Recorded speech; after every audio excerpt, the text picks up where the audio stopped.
오늘 밤 8시 30분에 김판곤 감독이 이끄는 말레이시아를 상대로 조별리그 2조 마지막 3차전을 벌입니다.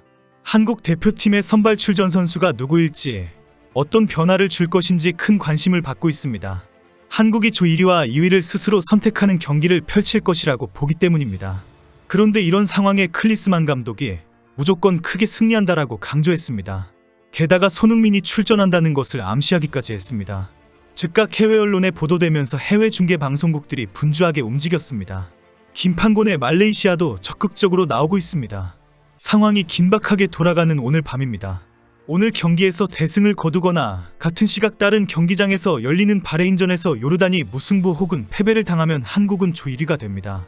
한국이 조 1위로 토너먼트에 진출하면 아시아 대표 라이벌 경기인 한일전이 16강에서 펼쳐집니다. 한국과 말레이시아전을 앞두고 오늘 해외 언론에 크게 화제가 된 것은 각인시켜라라는 표현입니다. 클리스만 감독이 손흥민에게 손흥민이라는 것을 보여줘라라고 지시했다는 것입니다. 이 발언 이후 해외에서도 급히 한국과 말레이시아전을 중계 편성하였고 SNS에서도 특집 중계하기로 했다고 공개하고 있습니다. 상대적으로 약팀인 말레이시아를 상대로 손흥민이 출전하기 때문입니다. 결국 말레이시아전에 손흥민이 출전하고 해트트릭 등의 맹활약을 할 것으로 기대하고 있다는 것입니다. 이렇게 된 것은 클리스만 감독이 기자회견에서 손흥민에 대해 특별히 발언했기 때문입니다. 손흥민의 부진이 계속되면서 해외에서 비판과 우려가 쏟아지고 있다는 질문이 나왔습니다. 실제 손흥민은 지난 요르단과전에서 페널티킥을 넣었지만 아직 카타르에서는 실제로 득점하지 못했습니다. 바레인전에서는 득점에 실패했고 옐로카드까지 받았습니다. 이런 상황에서 한국은 2조 최하위 팀인 말레이시아를 만나게 되었습니다. 클리스만은 손흥민이 이번 대회에서 집중 견제를 받는 것은 정상적인 과정이다. 상대 팀의 특별한 견제 대상이기 때문에 공만 잡으면 2에서 3명의 선수가 즉각 막아서고 있다. 모든 팀이 이런 집중 수비로 접근하고 있다라고 지적했습니다.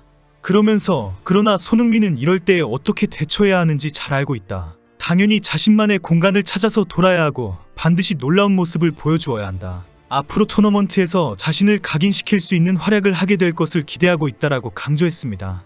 이 마지막 발언에서 자신을 각인시켜야 한다라는 표현이 즉각 해외 언론에 화제가 된 것입니다.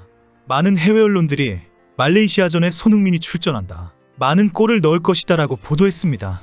그동안 한국은 옐로카드 관리와 부상선수 속출 때문에 2군으로 말레이시아전을 치를 것으로 예상되어 왔습니다.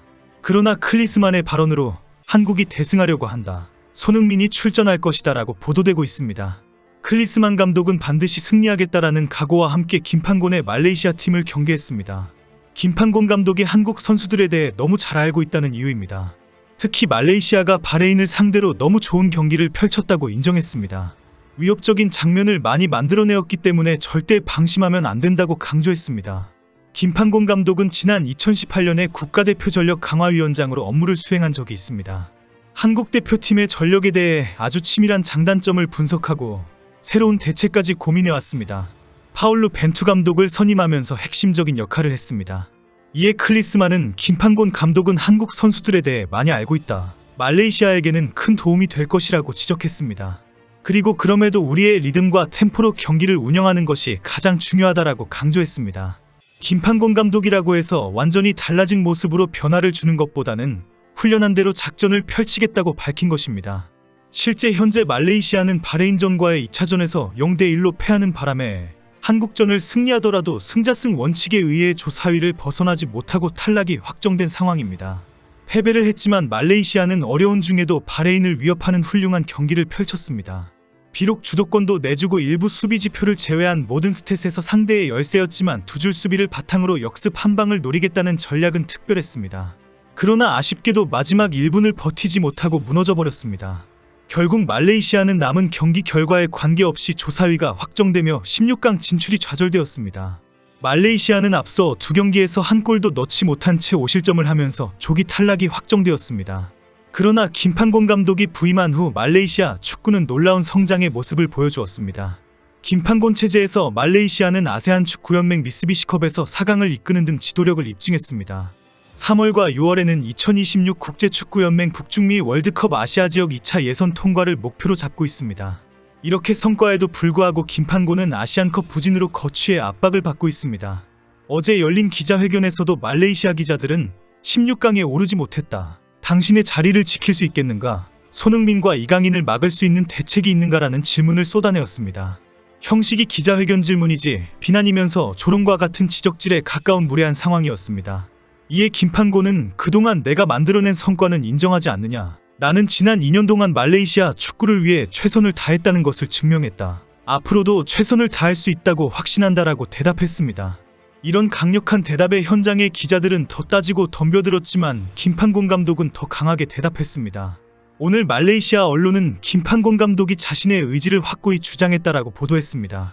그리고 김판곤 감독은 말레이시아 축구협회의 지지를 받아야 한다고 강조했습니다. 김판곤은 고국 대한민국의 대표팀을 만나서 멋있는 경기를 펼쳐야 합니다. 말레이시아에서는 김판곤이 마지막 경기에서 승점을 가지고 와야 한다라는 주문하는 분위기입니다. 세계 랭킹 130위의 말레이시아 선수들도 일전을 각오하고 있습니다. 그러나 클리스만의 각오도 특별합니다. 기자회견에서 클리스만은 좋은 결과로 16강에 올라가는 게 더 중요하다라고 밝혔습니다. 조 1위냐 2위냐보다 더 중요하기 때문에 크게 승리하겠다고 밝힌 것입니다. 현재 조 1위를 하면 일본과의 한일전이고 조 2위를 하면 중동의 강호 사우디아라비아이고 조 3위를 하면 개최국 카타르가 16강 상대로 알려져 있습니다. 이 모든 팀에서 어느 누가 만만하고 쉽다라고 할 수가 없을 정도입니다. 결국 한국 대표팀은 누구를 만나더라도 승리를 해야 하는 상황입니다. 주장 손흥민도 이 대회에서 우승하고자 한다면 상대가 누구인 것은 큰 문제가 아니다. 우리는 어떤 팀과도 마주할 수 있으며 이겨야 한다고 밝혔습니다. 결국 어떤 경우에 수보다는 말레이시아를 상대로 대승을 거둬 승리의 상승세를 타고 토너먼트에 진출하는 것이 현재 클린스만호가 가져갈 수 있는 최상의 시나리오입니다. 그래야 2차전에서 보여준 실망감도 단번에 해소할 수 있고 팀의 분위기도 올릴 수 있다는 지적입니다. 결국 승리만을 생각하는 위닝 멘털리티뿐 아니라 선수단 분위기 반전을 위해서도 말레이시아전은 이겨야 하는 상황입니다. 그리고 승리의 결과보다는 부상 선수도 없어야 하고 경고 관리를 철저히 해야 합니다. 클린스만호는 지난 1위차전에서 무려 7명이 옐로카드를 받았습니다. 손흥민, 조규성, 이기재, 김민재, 박용우, 황인범, 오연규 등 전부 주전급 자원들이 경고 위험을 안고 있습니다. 이들 중 한 명이라도 말레이시아전에서 옐로카드를 또 받으면 경고 누적으로 16강전에 뛰지 못합니다. 64년 만에 우승을 노리는 한국이 결승까지 무난하게 닿기 위해선 주전 자원들이 빠지는 변수를 맞아선 안 됩니다. 드디어 오늘 밤 8시 30분에 이 모든 것이 다 결정됩니다. 한일 전성사부터 시작해서 이란과 사우디, 카타르 등 줄줄이 8강과 4강 상대까지 결정될 판입니다. 오늘 경기는 우승 후보를 자처하는 팀들이 모두 초집중해서 지켜볼 것입니다. 경기가 끝난 후에 한국이 올라가게 될 토너먼트에 윤곽이 나오기 때문입니다. 대한민국 파이팅입니다.